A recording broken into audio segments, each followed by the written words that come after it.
right, I'm coming into the Minnesota State Fairgrounds for Springcon, and it always throws me for a loop when I drive into the fairgrounds in the off season. They are regular roads with stop signs and things like you can see here, but most of the time when people are here, it's during the Minnesota State Fair at the end of the summer.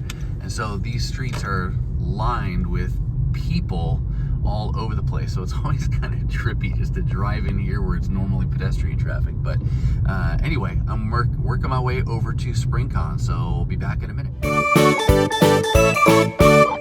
Hey everyone, and welcome to today's video.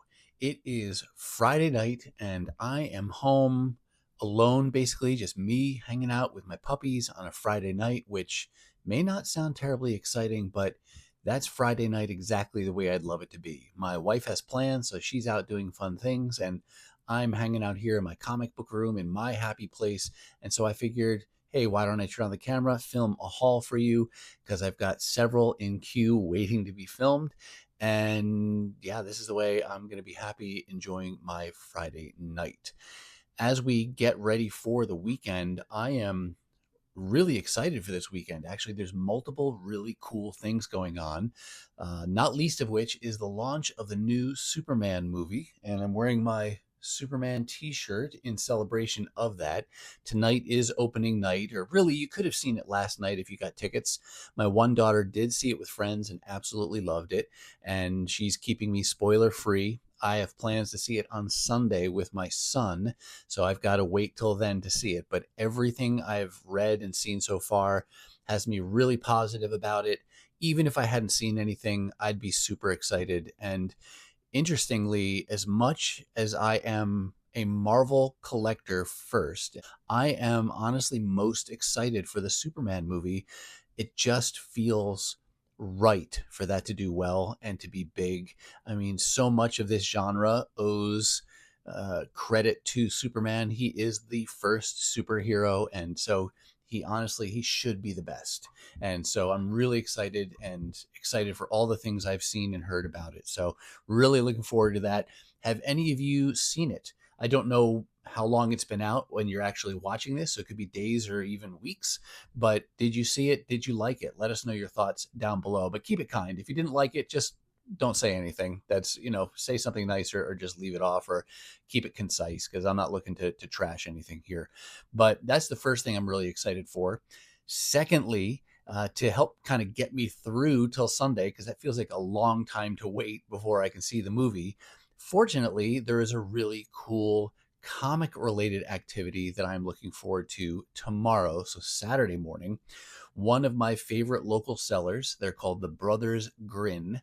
They are hosting a garage sale, comic book garage sale at their home.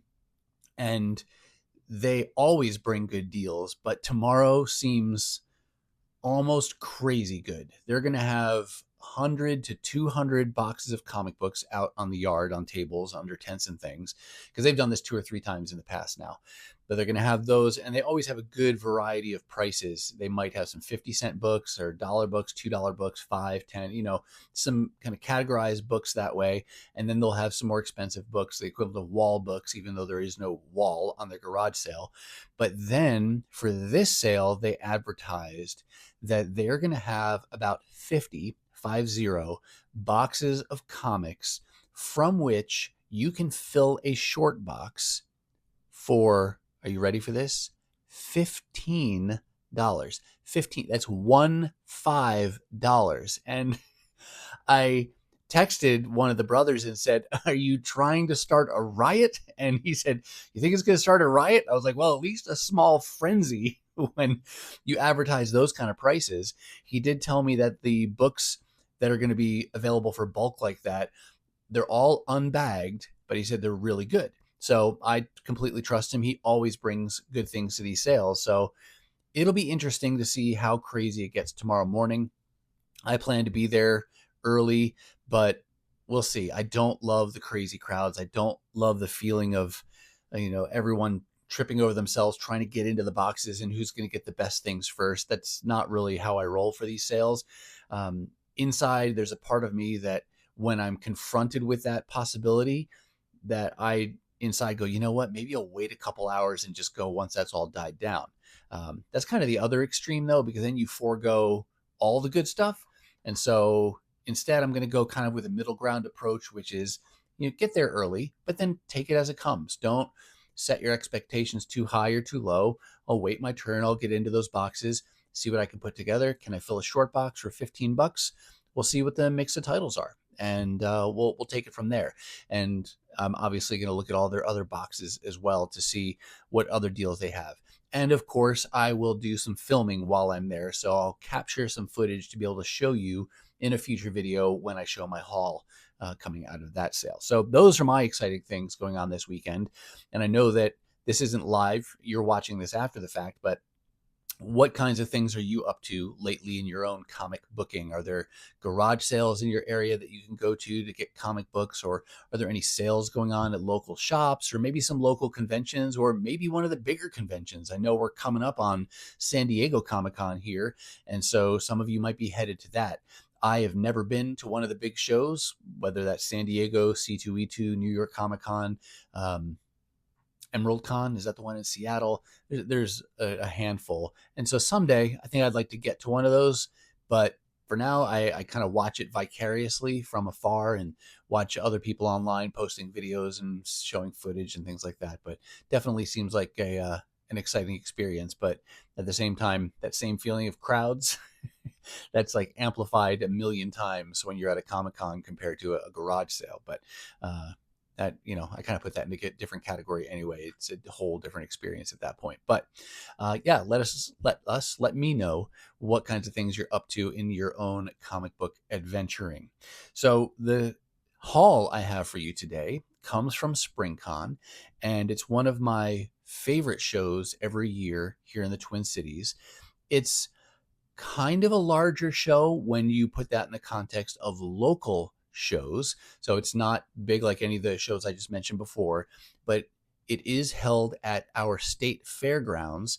And the Springcon now is held as what's called the Education Building. So it's an indoor show, and it's big enough to hold probably about 100 vendors. And that's a mix of comic books and toys and creators and other kind of, sometimes there's crafty type vendors, there's kid oriented activities, sometimes there's face painting and other things, because it is very family oriented. Typically outside there will be a food truck, so you can go dive in the boxes for comics, get a bunch of things, and then head out, take a break, have a nice greasy hamburger and some French fries, and then come back in for round two. But it's a great experience, and it's got a nice feel of being a little bit larger in square footage and yet still giving that local feel. It is hosted by an all-volunteer organization called Minnesota Comic Book Association. And I should get, hang on a second, I'll be right back. Okay, I'm back. It is hosted by the Minnesota Comic Book Association, all-volunteer organization. But here's one of the programs from Springcon, and they have advertisements in here. They'll have a little write-up. Welcome to MNCBA Springcon 2025, from geek to volunteer. It's got there is a small panel room for different discussions. And then you've got a floor plan there. Oh, that'll give you an idea of the size. So there's the size of the floor and all the different vendors there. And it's a fun show. And then they have a corresponding show later in the year called FallCon. Here's my brochure from the last one, FallCon 2024. This one now is actually a 2-day show, and it's held in the Grandstand, which is a even bigger indoor venue, and that's super fun. I did show a video from this FallCon where I filled a long box for $50, and I'll put a link up above here and then down below if you want to go check out that haul. But when I went to this particular Springcon, I kind of went in without any real expectation of what I was going to come away with. Historically, I would love to come home with a huge haul, but maybe it's as I'm getting older, maybe it's as I fill out parts of my collection, that I'm getting more particular. I'm getting more selective with the books that I am looking for. And so I went in thinking there's a chance I might buy 0 comic books at this show, which sounds crazy, I know, but there's multiple vendors that I know, and I was looking forward to going in, smelling the smells, seeing the sights, talking with the people that I know, just soaking up that day and the event itself and just enjoying being there. And then really had put into a secondary slot whether or not I come home with a big stack of books or any books. I did do my normal tour around the entire floor to see who was there, what kind of prices did they have. I looked at some of the wall books to see what do they have, any of those keys that I'm looking for to help me complete runs that I'm getting really close on. And once I did that, there was one particular table that was selling, he had like 50 long boxes, and he was selling everything for just 50 cents a piece. And I thought, oh, this is what's going to suck me in. And I will show you when we get through that part of the haul, the books that actually caught my eye first and that really set the hook and pulled me in. And then it was all over. And I came home with a stack. It's not massive. Definitely have bought bigger stacks than this, but that was more than I expected to purchase at this Springcon.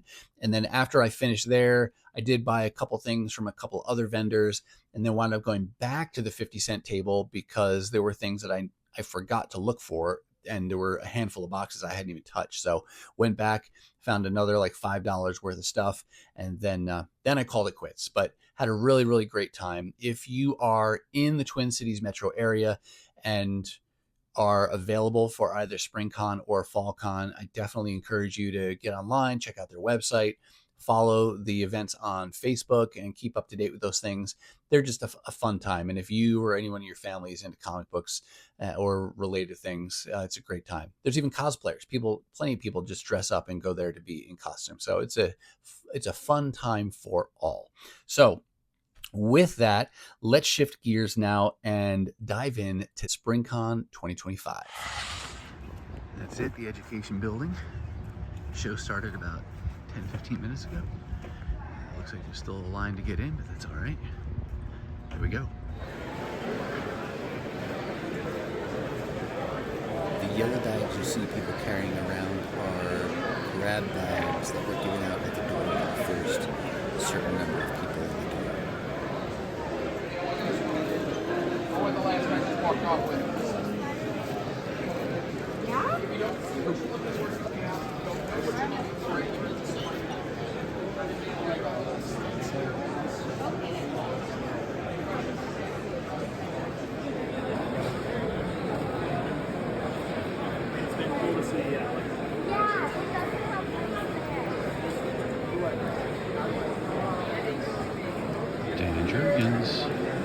Okay, I'm done at SpringCon. Spent about 2.5 hours here. Full disclosure, I intended to go in there and maybe not even buy any books, but really just go for the experience, talk to the vendors that I know, and just enjoy and soak up the experience. In the end, I did wind up buying more than I thought I would. I spent a whole $21. Most expensive thing I bought was just $1, but there was one table that had everything for 50 cents a piece. So he was blowing out his inventory, and I definitely bought more there than I thought I was going to, or what I intended to. But I made some great progress on some runs I'm working on. I found some unusual things that I never see, even completed at least one run, maybe more. So let's get home and I'll show you what we found. I'm going to start off with a few dollar books. So these were the expensive books that I bought that day. This first one is an ash can that I bought from a seller called Claremont Comics. That is a local shop located in Eau Claire, Wisconsin, but they will drive out here to the Twin Cities occasionally to be a part of some of these shows. This is a book they had priced at $6.25, but in the boxes that they brought, anything in these boxes for the sale or for the show was just $1 a piece. So this is a Silver Surfer ash can. It's the only book I bought from Claremont Comics, and I grabbed it because I've never seen this before, and for some weird reason I'm drawn to the ash can editions. Maybe it's because you just don't see them very often, and if you didn't get it when it came out, odds are you probably won't ever really see them that often in the wild. So I typically will pick up ash can editions like this when I find them for titles or characters that are some of my favorites, and Silver Surfer definitely fits that qualification. I'm going to take it out so I can show you a little bit better what this is about. This came out in 1995, and it is a wraparound cover that I'll show you here. This is a cover that was penciled originally by Jim Lee, and then somebody else painted that kind of a new finish to it. But this was originally a drawing done by Jim Lee, which, upon researching, was originally in this Silver Surfer annual. I happen to own a copy of this already, so I pulled this out so I could reference this for you. In the back of Silver Surfer Annual number 5 from 1992, there is a pinup gallery. I'll show you the first one here. This one, I can't see who the artist is on this. If I can look it up afterwards and tell you, I will. I wouldn't be surprised if that's not, or if that is a John Buscema image, but there's the first pinup on this side here. But then when you turn the page, here's that same Silver Surfer image done by Jim Lee. So that's the original, and then that's the updated version on the cover of the ash can. So I thought that was pretty cool, and I love when you can look up things online and make those connections, because pre-internet, I would have been lucky if I ever discovered that connection. But inside, what you get is black and white.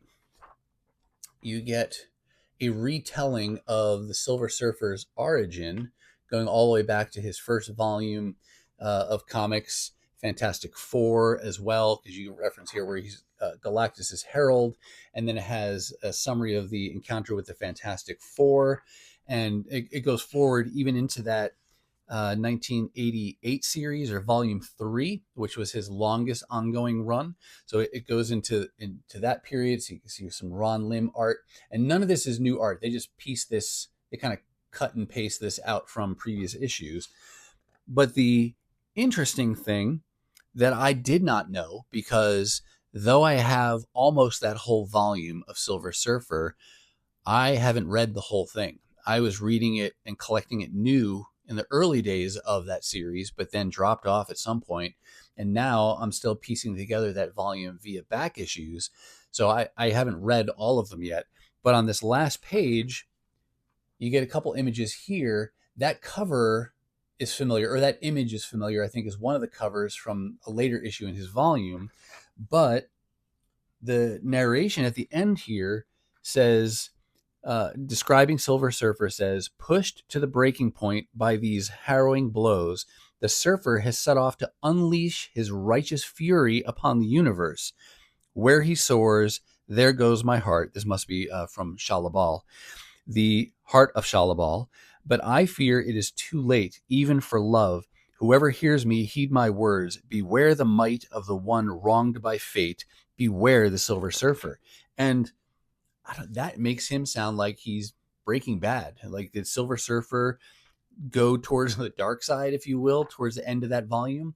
I don't know, because like I said, I haven't gotten there yet. So that'll be interesting to uncover as I read that far in that narrative. But that was the first thing. So long-winded explanation for an ash can for Silver Surfer. Came out in 1995. And yeah, what I don't know is why they published that.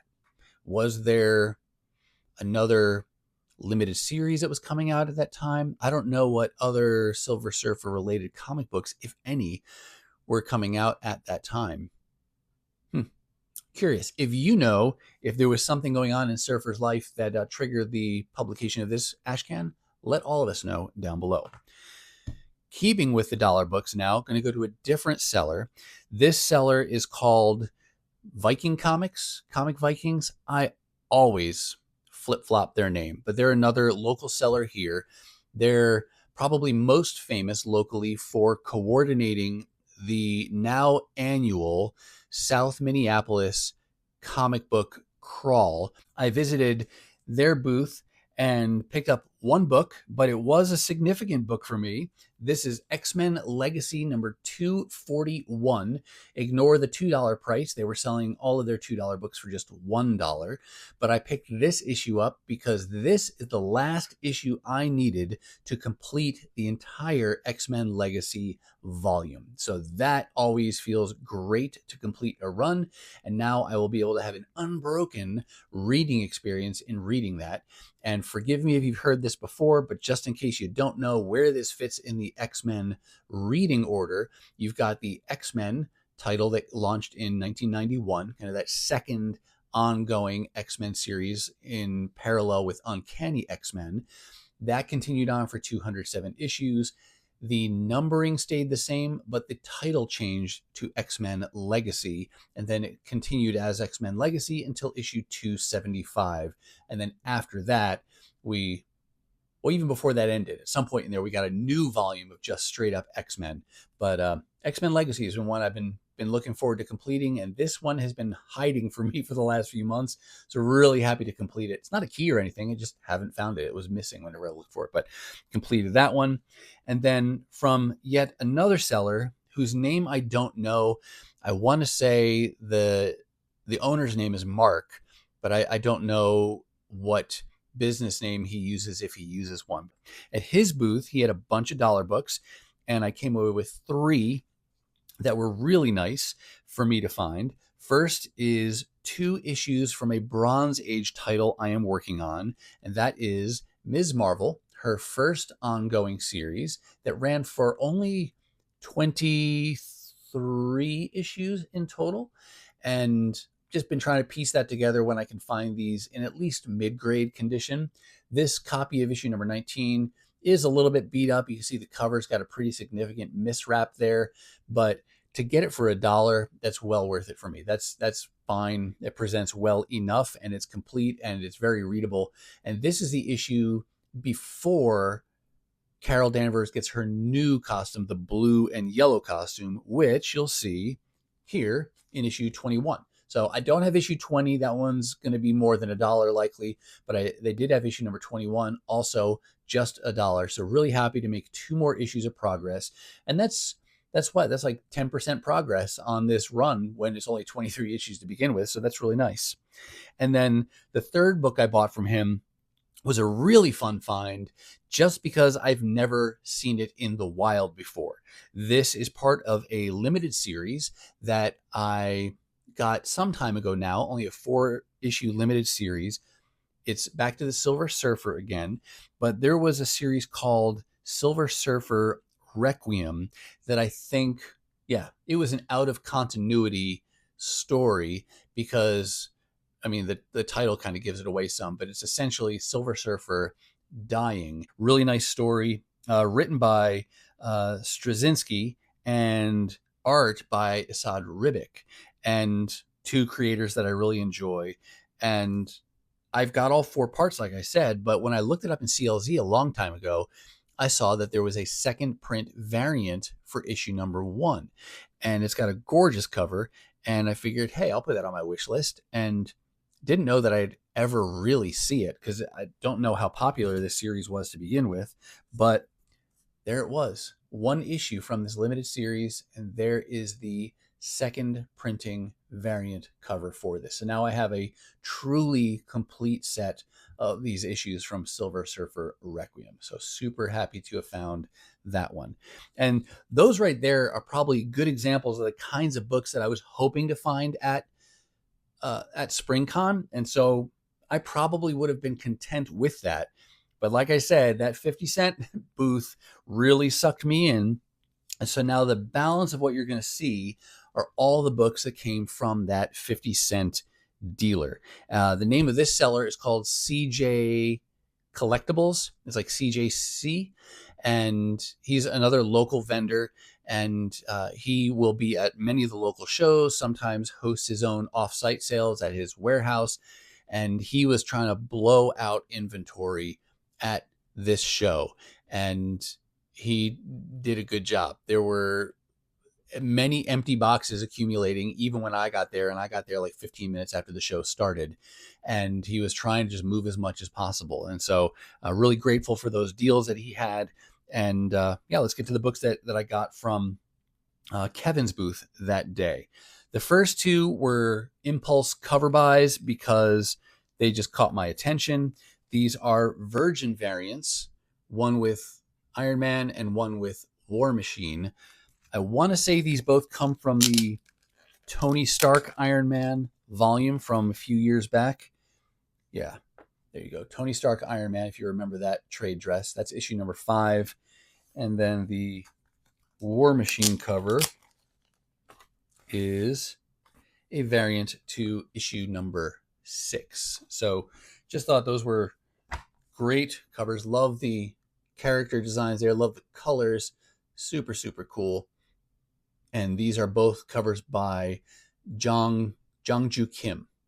So, and they're under the theme of battle lines. So I guess it was a whole line of variants like that. But those were 2 cover buys, impulse buys, but they're only 50 cents a piece. So that was pretty easy. Then we're going to go over here. We've got one issue from Fantastic Four Volume 3. This was the volume that started out with the Heroes Return era. So after they came back from that pocket universe created by Franklin, the original creative team on this was Chris Claremont was writing and Salvador LaRocca was doing the pencils. At this point, I don't know if Claremont was still on it, but Carlos Pacheco was at least doing the pencils. And so that's one of his covers there. This is issue number 44 or legacy number 473. So just one issue there, trying to complete that volume, starting with the lowest issues that I need. There's still one number lower than that I'm missing, but that was the lowest issue that they had that I needed. Now we're going to go over to Captain America. Grabbed a cool Mike Zeck cover here on issue number 324. Just, again, cover. I'm not trying to complete this volume, but I will probably amass quite a bit of it just because of the other reasons I want to get issues, because of maybe it's a key, or maybe it's a cover artist or interior artist. For example, I want to get all the Mike Zeck stuff, and then I'd like to have the John Byrne stuff, and then of course I like all the Bronze Age stuff. So, over time, I'm sure I'll get a pretty hefty Captain America volume, even though I'm not trying to get a complete volume. And then of course, well, gosh, I don't know that I want to get all the Grunwald stuff, but side note, I have decided to go the omnibus route for the Grunwald era of Captain America. This is the first volume, and he wrote for like 10 years. He had a really, really long run. And I wasn't going to get this, but really I got this out of just admiration for all the amazing things I've read about Mark Grunwald and his love for comics and for continuity, and what he gave really, it sounds like the passion of his life too. And so I thought, you know what, it seems like a worthwhile read for me. And rather than try to wait to try to get all the single issues, I'm going to go the omnibus route. This is volume 1. Volume 2 comes out later this month, and I'll pick that up. And then I'll start to dive into these and read through these as they get released. But yeah, it might be the kind of thing where I eventually go for the single issues too, if I can get them cheap. And what run didn't I mention? Oh, the Mark Waid and Ron Garney run, which was right at the end of this volume. That I have already. And so, yeah, you get the idea. I'm going to be pretty close to a complete collection, even though it's not 100% complete, or that I'm setting out to do that. One other Cap issue that I did get was issue 375. And this was kind of a funny buy. And I'll tell you what happened here. And you tell me if you ever have done anything like this. This is on my wish list, but I don't know why. It kind of was floating out there. I don't recall anything about the Streets of Poison storyline or necessarily specifically going after that. It is a Ron Lim cover, and I do appreciate Ron Lim's art, but I don't know that I would have put it specifically on my wish list for that. But have you ever done that, where you're hunting through the bins, you come across a book, you see it on your wish list, and then you're scratching your head going, why did I put that on my wish list? And so rather than question it too much and put it back, I went with it, got it, and I still don't know, but it is a cool cover with Daredevil there as well. But I got to look again to see if I have any of the issues around it on my wish list, because I don't think I do. So it makes it quite a mystery. But did get that other issue of Captain America. Now we're going to look at Avengers. This is similar to that Fantastic Four. This is that Heroes Return era. And you had the creative team of Kurt Busiek and George Perez on writing and art, respectively. Not trying to build that run out, but I did pick up this copy of issue number 4. This is the first time Carol Danvers gets referred to, or she gets renamed as Warbird. And so I wanted to pick up that key related to her because I do like her as a character. Just a personal key for me. And, you know, it's not super valuable or anything. Obviously, it was in a 50-cent box. And this wasn't the only copy. So it's not an expensive book, but happy to add that one to my collection and check out that Carol Danvers key. Now, this next title is the one that caught my attention originally and made me, you know, dive in there and start to go through all of these boxes. This is a reprint title, Bronze Age reprint title of Silver Age stories. This is Marvel Double Feature featuring Captain America and Iron Man. If you've seen my previous videos, you've probably, well, maybe you've seen me show some of these issues.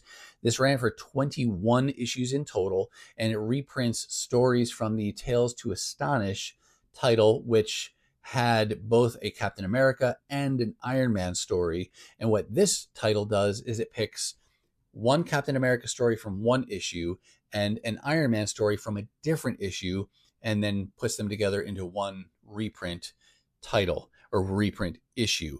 And he had a few that I needed, and these are in really nice condition. Starting here with number 2, number 9,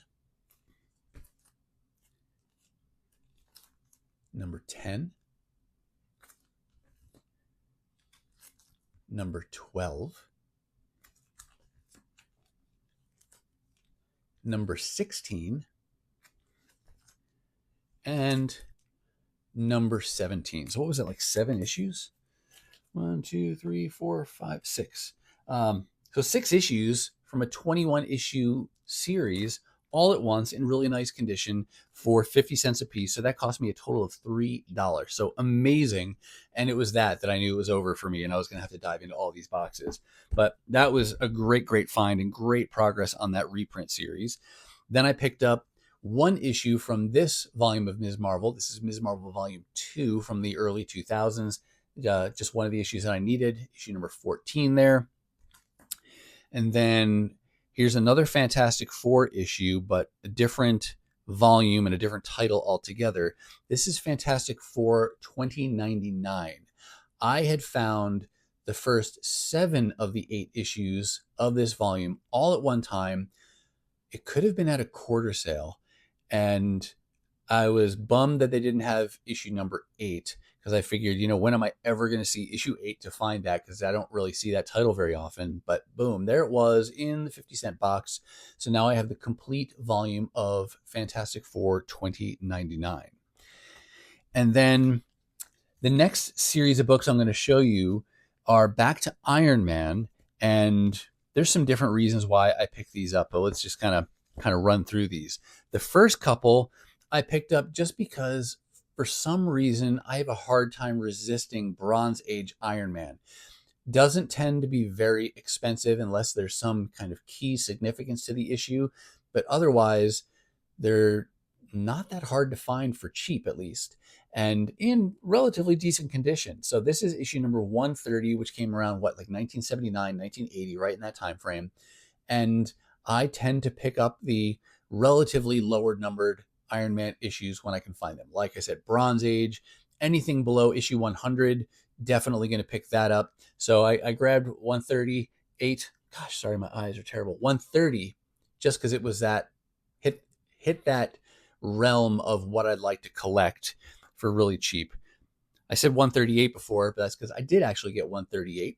And so that's another one. Bob Layton on some of these covers here at this time. And then I got issue number 152, just trying to fill in some of the holes from that era.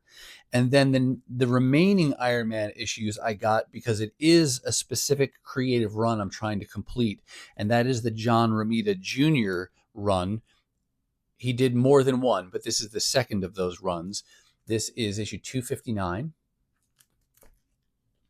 260. I really like the cover on that one. 262. 265. Cool covers. And 266. So nice progress on the John Romita Jr. volume or run on Iron Man. So happy to have found those. And those are all the books that I got on my first foray into the 50-cent boxes. Then, like I said, I went out, found all those other ones that I've already shown you. But then I came back one more time, and I don't remember exactly what I was even looking for. There was something specific, and I don't know that I found it actually, but I did find another chunk of really good books that I was happy to come across. Most of them come from this title. This is X Factor.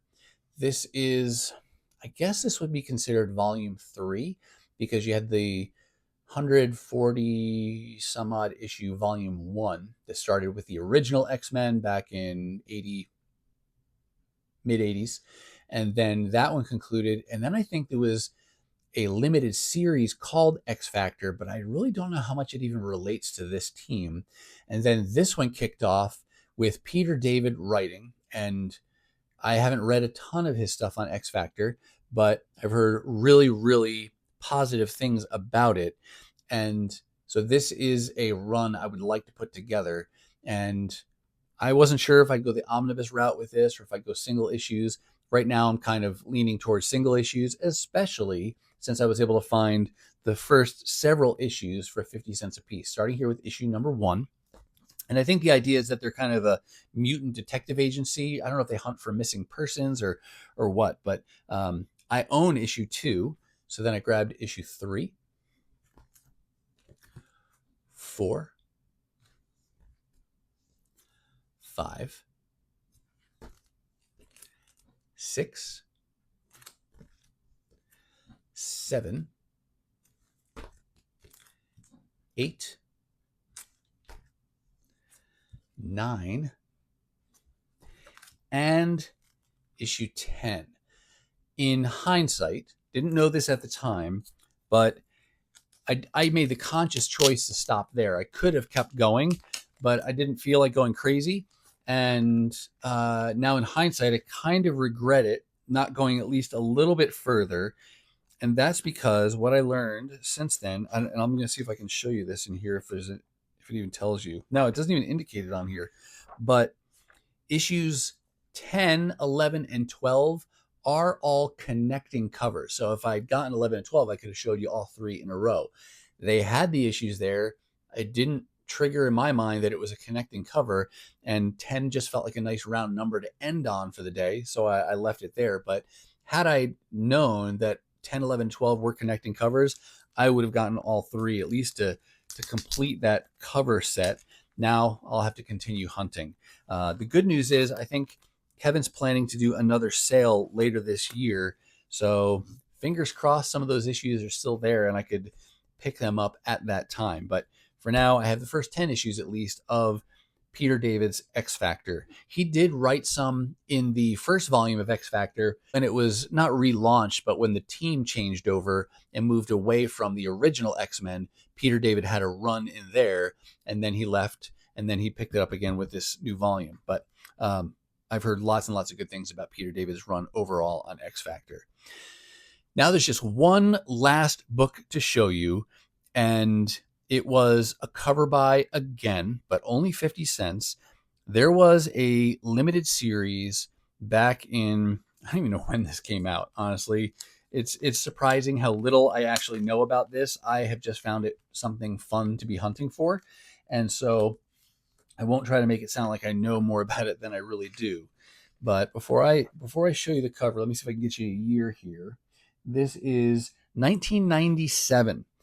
And this was I want to say it was an 8-part crossover series called Devil's Reign.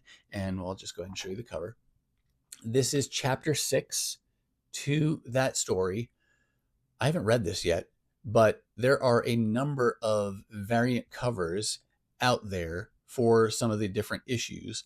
And I've just decided it's something that I want to hunt for. And so whenever I see a chance that there's going to be some Devil's Reign issues in a box, I will take a peek and see if there's anything there.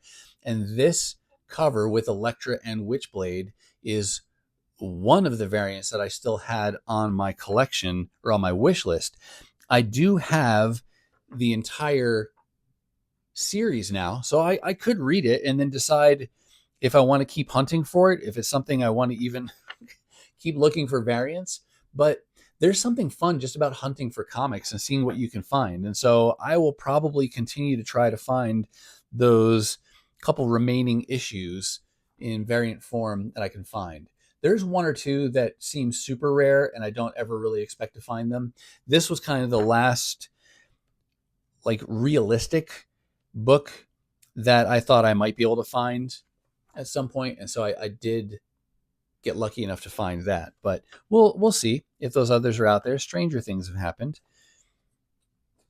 I don't know who this is. I mean, is that Mephisto or is that some other character? But I don't even know the background story with the different crossovers with the different kind of universes. Like, why is Witchblade teaming up with Elektra? And you had Silver Surfer and Wolverine and like a lot of these characters. So I got to read into the kind of the publishing background and what was going on at the comic book companies there to make them do a crossover like that or a team up like that. So, and it was the 90s, so these kinds of things were happening. But any of you collect Devil's Reign? Did you put that together? Or maybe you got it when it first came out. You know, what is that? Gosh, almost 30 years ago. That is crazy that 1997 is close to 30 years ago. But yeah, let us know if you've read that, if you collected that, if you enjoyed it, or if you're like me, you're just saying, you know, I don't know a ton about it, but the art seems cool and the covers are cool, and so I'm going to hunt for those things as I can find them for cheap. But there's my last book from this really fun time at Springcon. All right, that's going to do it for me, and that's going to do it for this haul from Springcon 2025. I do hope you saw something that you liked, and if you did, go ahead and give the video a thumbs up. And if you want to see more content like this, then why don't you hit the subscribe and ring the bell for notifications so you'll know the next time I upload a video. Now, if you're not quite ready for the YouTube fun to stop, I have hand-selected a couple videos here for you to check out. As always, thank you so much for watching, and I'll see you next time.